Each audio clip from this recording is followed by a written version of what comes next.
ओम शांति। आइए सुनते हैं आज की मुरली। उससे पहले रिक्वेस्ट है कि आप इस मुरली को भोजन बनाते समय अवश्य सुनें। यह शिव बाबा की दिव्य वाणी के पॉजिटिव वाइब्रेशन से आपका भोजन प्रसाद बन जाएगा, जो खाने वालों के तन मन को शांति, शक्ति और तंदुरुस्ती प्रदान करेगा। आइए सुनते हैं अब महावाक्य। शिव बाबा ने कहा, मीठे बच्चे, इसी रूहानी नशे में रहो कि हम ईश्वरीय फैमिली के हैं। हम अपनी गुप्त दैवी राजधानी स्थापन कर रहे हैं। मीठे बच्चे, इसी रूहानी नशे में रहो कि हम ईश्वरीय फैमिली के हैं।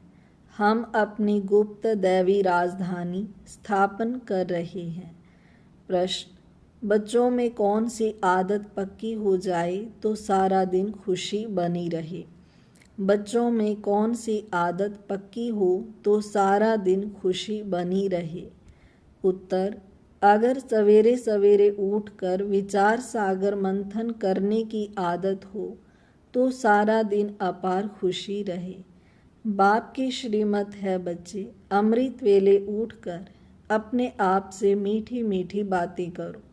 विचार करो, हम अभी किस फैमिली के हैं, हमारा कर्तव्य क्या है। अगर बुद्धि में रहे कि हमारी यह ईश्वरीय फैमिली है, हम अपनी नई राजधानी स्थापन कर रहे हैं, तो सारा दिन खुशी बनी रहे। ओम शांति। बच्चे जानते हैं कि यह रूहानी परिवार है, वह सब है जिस्मानी परिवार।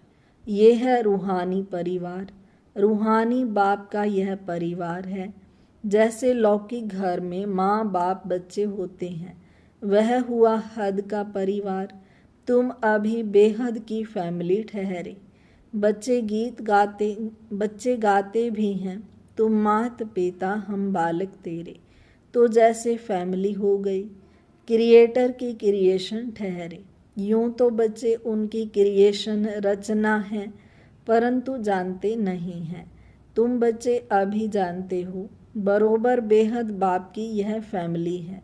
ईश्वरीय विश्वविद्यालय इनके लिए गाया है, विनाश काले विपरीत बुद्धि विजयंती। ऐसी फैमिली कभी गीता में नहीं गाई हुई है। तुम ईश्वरीय फैमिली गुप्त दैवी राजधानी स्थापन कर रहे हो। किसको भी पता नहीं पड़ता। तुमको नशा है। जो जो बाप को याद करेंगे उनको नशा रहेगा। देह अभिमान में आने से वह नशा उतर जाएगा। यह ईश्वरीय फैमिली है। हमको घर जाना है, फिर दैवी राजधानी में आएंगे। वहाँ है दैवी फैमिली, वह आसुरी फैमिली। ये है तुम्हारी ईश्वरीय फैमिली। रूहानी बाप दादा के बच्चे बहन भाई हैं। बस यह है रूहानी प्रवृत्ति मार्ग। सतयुग में ईश्वरीय फैमिली नहीं कहेंगे, वहाँ दैवी फैमिली हो जाती है। यह ईश्वरीय फैमिली बड़ी ज़बरदस्त है। तुम जानते हो, अभी हम ईश्वरीय फैमिली दैवी राज्य स्थापन कर रहे हैं। ऐसे ऐसे अपने साथ बातें करते विचार सागर मंथन करना चाहिए। सवेरे उठकर याद में बैठो तो विचार सागर मंथन करने की आदत पड़ जाएगी। उमंग में आते जाएंगे। जब और सब मनुष्य नींद में सोए रहते हैं, तुम उस समय जागते हो। तुम्हें सवेरे सवेरे उठकर ऐसे ऐसे ख्याल करने चाहिए। फिर देखो तुमको कितनी खुशी रहती है। जो भी श्रीमत मिलती है उस पर चलना है, फिर तुमको खुशी बहुत होगी। ईश्वरीय फैमिली की याद आएगी। आसुरी फैमिली से दिल हट जाएगी। नया मकान जब बिल्कुल तैयार हो जाता है तो फिर पुराने से आसक्ति निकल जाती है। जब तक नया नहीं बना है तब तक कुछ न कुछ मरम्मत आदि करते रहते हैं, फिर दिल हट जाती है। यह पुरानी दुनिया भी ऐसी है। अब तुम जानते हो, यह पुराना घर है। हम नए घर में जाएंगे, फिर नया चोला पहनेंगे। यह देह भी पुरानी है। अब तुम भविष्य 21 जन्मों के लिए राज्य भाग्य ले रहे हो। यहाँ राज्य नहीं करना है, यहाँ होती है स्थापना। यह बातें सिर्फ तुम ही जानते हो। है भी यह गीता राजयोग है ना। इसे कहा जाता है सहज राजयोग। अनेक बार तुम इस राजयोग अभ्यास द्वारा दैवी राज्य स्थापन करते हो। वहाँ यह बातें याद नहीं रहेंगी। अगर वहाँ यह बातें याद रहें तो फिर खुद ही न भासे, चिंता लग जाए। इस समय तुमको गुप्त नशा है। ऊंचे ते ऊंच बाबा की यह फैमिली है। इसको कहा जाता है ईश्वरीय गुप्त फैमिली टाइप। ईश्वरीय विश्वविद्यालय, ईश्वरीय यज्ञ भी कहते हैं। फैमिली है। हमको बहुत लवली बनना है। भविष्य में तुम बहुत लवली बनते हो। तुम हो रूप बसंत। आत्मा रूप भी है, बसंत भी है। इतनी छोटी सी आत्मा अविनाशी पारट बजाती है। इस समय तुम अरूप बसंत बने हो। बाप ज्ञान का सागर है। ज्ञान जरूर देंगे तब जब इस शरीर में आएंगे। तुम जानते हो ज्ञान की वर्षा बरसाते हैं। एक एक रतन लाखों रुपयों का है। अब तुम आत्माओं को बाप का परिचय मिला है। बाप ने स्मृति दिलाई है, तुम्हारी बुद्धि में है यह 84 का चक्कर कैसे फिरता है। इसीलिए तुम्हारा नाम ही है सवदर्शन चक्रधारी। विष्णु व लक्ष्मी नारायण सवदर्शन चक्रधारी नहीं थे। उनमें यह ज्ञान नहीं होता। अभी आत्मा को यह ज्ञान मिलता है। सृष्टि का चक्कर कैसे फिरता है। भल त्रिमूर्ति कहते तो भी शिव नहीं दिखाते। त्रिमूर्ति के चित्र बहुत देखे होंगे। साकार में प्रजापिता ब्रह्मा तो यहाँ है ना। यह हो गया बहुत पुराना ग्रेट ग्रेट ग्रैंडफादर। तो यह हुआ प्रजापिता ब्रह्मा का सीजना। बाप सृष्टि रचते हैं ब्रह्मा द्वारा। तो ब्रह्मा बड़ा हुआ ना, दिखाते भी बूढ़ा है। यह 84 जन्मों का चक्कर लगाया हुआ है। अभी तुम इन बातों को समझ गए हो। यह भी जानते हो कि बाप के तो सब बच्चे हैं। आत्माओं को बाप का परिचय देना है। अभी भारत का बहुत बड़ा कल्याण हो रहा है। सब आत्माएं पवित्र हो मुक्ति धाम में चली जाएंगी। तुम हो ही भारत की सेवा पर। भारत खास, दुनिया आम। तुम अभी थोड़े हो जो इन बातों को समझते हो। फिर नटशेल में समझाया जाता है। बच्चे मन मना भाव। अलग में भी समझाया जाता है। जो कुछ दैवी राजधानी स्थापन करने में लगाओ। बापू गांधी क्या करते थे। वह भी राम राज्य चाहते थे। कैसा वंडरफुल खेल है ना। अभी तुम साक्षी हो, खेल देखते हो। तुमको हंसी आती है। कहाँ की बातें कहाँ ले जाते हैं। बाप कहते हैं ड्रामा अनुसार दुनिया की गति बुरी हो गई है। फिर बाप आकर सद्गति करते हैं। तुम बच्चों को नशा चढ़ा है। यह है सारे वर्ल्ड के निराकार बापूजी। यह ब्रह्मा भी किसका बच्चा है, शिव बाबा का। वह किसका बच्चा, यह माताएं कहती हैं शिव बाबा हमारा बच्चा। यह है शिव बाबा का खेल पाल। बाकी ध्यान दीदार में तो माया की बहुत प्रवेशता होती है। यह जो कहते हैं हमारे में शिव बाबा आते हैं, शिव बाबा यह बोलते हैं, यह सब भूत की प्रवेशता है। तुम बच्चों को खबरदार रहना है। यह भूत की बीमारी ऐसी है जो दोनों जहां से उड़ा देती है। यह कभी भी ख्याल नहीं आना चाहिए कि हम साक्षात्कार करें। यह सब भक्ति के ख्यालात हैं।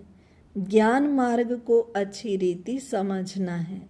माया अनेक प्रकार से धोखा देती है। साक्षात्कार आदि से कोई फायदा नहीं। बाप कहते हैं इन द्वारा सगाई कराते हैं। बाप का फरमान है तुमको कोई भी देहधारी को याद नहीं करना है। तुम अपने को आत्मा समझ बाप को याद करो। अपने कल्याण के लिए बाप को याद करना है। यह तो बहुत समझ की बात है। बाबा को कोई भी समाचार लिख सकते हैं। कई बच्चों को तो इतना भी अकल नहीं कि बेहद के बाप को चिट्ठी में अपना खुश खैराफत का समाचार लिखें। लौकिक बाप को चिट्ठी ना लिखें तो आराम ही फिट जाता। यह भी बेहद का बाप है। देखते हैं मास डेढ़ चिट्ठी नहीं आती है तो समझते हैं इनको शायद माया खा गई। जो ऐसे पारलौकिक बाप को चिट्ठी नहीं लिखते हैं, इतना तो लिखना चाहिए। बाबा हम नारायणी नशे में सदैव रहते हैं। आपकी दी हुई युक्ति में ही हम तत्पर हैं। तो बाबा समझेंगे खुश राजी हैं। चिट्ठी नहीं लिखेंगे तो समझेंगे बीमार हैं, याद में ही नहीं रहते हैं। नहीं तो बाबा को समाचार देना है। बाबा हमने यह सर्विस की है, इनको समझाया, इनकी बुद्धि में पूरा नहीं बैठा तो फिर यह भी समझाएंगे कि इस रीति समझाओ। भक्ति मार्ग में जो कुछ कहते हैं समझते कुछ भी नहीं। मुख्य बात बाप को ही नहीं जानते। बाप को जानने से भारत सद्गति को पाता है। बाप को न जानने के कारण भारत बिल्कुल दुर्गति को पा लेता है। अब बाप तुम बच्चों को समझाते हैं, हम तुमको सद्गति में ले जाऊंगा, बाकी सबको मुक्ति में ले जाऊंगा। भारत जीवन मुक्ति में है तो बाकी सब मुक्ति में है। यह चेंज सिवाय बाप के और कोई नहीं कर सकता। सर्व का सद्गति दाता एक ही बाप है। सर्व की सद्गति जरूर कल्प कल्प संगम पर ही होगी। तुम जानते हो हम आत्माओं का रूहानी बाप एक है, उनको आत्मा ही याद करती है। तुमको भक्ति मार्ग में दो बाप हैं। सतयुग में है एक बाप, संगम पर है तीन बाप। प्रजापिता ब्रह्मा भी तो बाप ठहरा ना। शिव बाबा भी है, वह है सर्व आत्माओं का बाप। उनसे ही वर्षा लेना है। उनको याद करने से ही विकर्म विनाश होंगे। ब्रह्मा को याद करने से विकर्म विनाश नहीं होंगे। इसलिए शिव बाबा को ही याद करना है। हम उनके बने हैं। यह है सच्चा सच्चा रियल ज्ञान, रूहानी बाप का रूहानी बच्चों प्रति। बाकी सब है देह अभिमानी। देह अभिमानी पतित मनुष्य जो कर्तव्य करते हैं वह पतित ही करते हैं। दान पुण्य आदि जो भी करते हैं वह सब पतित ही बनाते हैं। रावण राज्य में यह होता ही है। अब बाप आकर ऑर्डिनेंस निकालते हैं, कहते हैं बच्चे खबरदार, विकारों में नहीं जाना, काम पर विजय पानी है। तूफान आदि तो बहुत आएंगे, इसमें फान नहीं होना चाहिए। माया के इतने विकल्प आएंगे जो अज्ञान काल में भी नहीं आए होंगे। ऐसे भी विकल्प आते हैं।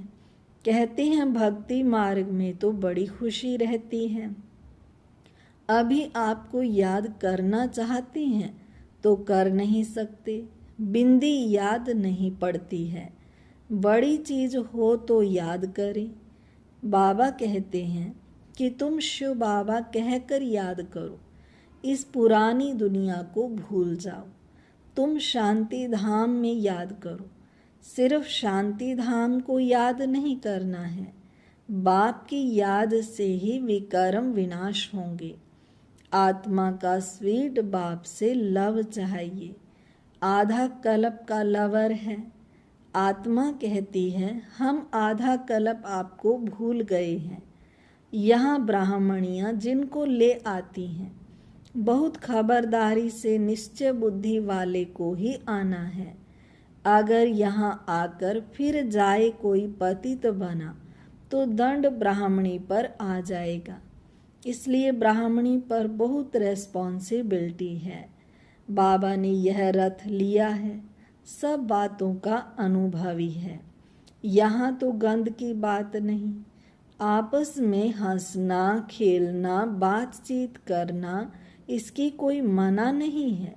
बाकी थोड़ा भी कोई आत्मा से प्यार रखेंगे तो फिर जास्ती बढ़ता जाएगा, उसकी याद आती रहेगी। इसलिए इससे भी पार जाना है। अब तुम घर में बैठे हो व सतयुग में बैठे हो। कहाँ बैठे? घर में। बाप बच्चों को घर में पढ़ाते हैं। तुम सबका यह घर है। जब बाहर जाते हो तो ऐसे नहीं कहेंगे यहाँ बहुत अच्छा नशा रहेगा। देह का अभिमान छोड़ना है। देही अभिमानी बनो तो जात पात का भेद सब निकल जाएगा। पुरानी दुनिया तमो प्रधान है, उनमें भेदभाव और ही बढ़ता जाता है।